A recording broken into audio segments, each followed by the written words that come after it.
இந்த சம்ல பாருங்க, 2 டைஸ் வந்து உருட்டுறாங்க அட் த சேம் டைம்ல. ஸோ ரெண்டுமே வந்து ரிலேட்டிவ்லி ரெண்டுமே பிரைம் நம்பரா இருக்கிறதுக்கு வாய்ப்பு என்ன அப்படின்னு கேட்டிருக்காங்க. 2 டைஸோட ஃபேஸ் வேல்யூஸ் வந்து கொடுத்துருக்காங்க.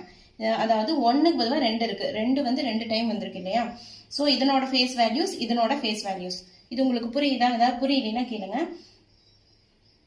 இதனோட ஃபேஸ் வேல்யூஸ், ஃபர்ஸ்ட் டையோட ஃபேஸ் வேல்யூஸ் இது, செகண்ட் டையோட ஃபேஸ் வேல்யூஸ் இது. ஓகேவா? அப்படி கொடுத்துருக்காங்க.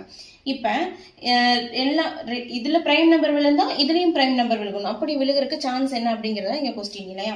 இப்ப பிரைம் நம்பர் அப்படின்னா சார்பகா எண்கள் அப்படின்னு சொல்லுவாங்க. பாருங்க, இப்ப 2 அப்படின்னா 2 வந்து பிரைம் நம்பர் இல்லையா?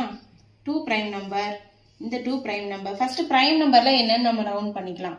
3ங்கிறது பிரைம் நம்பர், 5ங்கிறது பிரைம் நம்பர். அதே மாதிரி தான் 2, 2, 3, 5 இதெல்லாம் வந்து பிரைம் நம்பர்ஸ். 4, 6 பிரைம் நம்பர்ஸ் கிடையாது இல்லையா?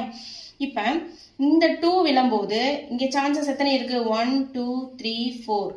இந்த 2 விழும்போது இந்த 4 பிரைம் நம்பர்ஸ் இந்த அட் த சேம் டைம்ல 2 பகடை உருட்டும் போது ஒரு பகடையில இந்த 2 விழுகுது, இன்னொரு பகடையில இந்த 4ல எது வேணா விழலாம் இல்லையா? அப்ப 4 இதுக்கு வந்து 4 சான்சஸ் இருக்கு இந்த நம்பருக்கு. அதே மாதிரி இந்த நம்பர் விழும்போது இதுக்கும் ஒரே இந்த 4ல எந்த நம்பர் வேணா இல்ல, 4 சான்சஸ் இருக்கு. அதே மாதிரி இதுக்கும் 4 சான்சஸ், இதுக்கும் 4 சான்சஸ். சோ அப்படிங்கும் போது 4 நம்பர்ஸ்க்கு 4 சான்சஸ் இருக்கும். அதே தான் சேம். இது விழும்போது ஏதோ இது 1, 2, 3 அதே தான் விழுந்திருக்கும் இல்லையா? அதே தான். சோ 4 into 4 4 நம்பருக்கு 4 சான்சஸ். அதே மாதிரி கீழே இந்த இதுல ஒரு நம்பர் விழும்போது இதுக்கு 4 சான்சஸ் இதுக்கலாம். இதை விழும்போது இதுக்கு ஒரு 4 சான்சஸ் இருக்கலாம். இதை விழும்போது இதுக்கு 4 சான்சஸ், இதை விழும்போது இதுக்கு 4 chances. So 4 4s are 16. So 16 chances வந்து 16 அப்படிங்கறத ஆன்சர். ஓகே.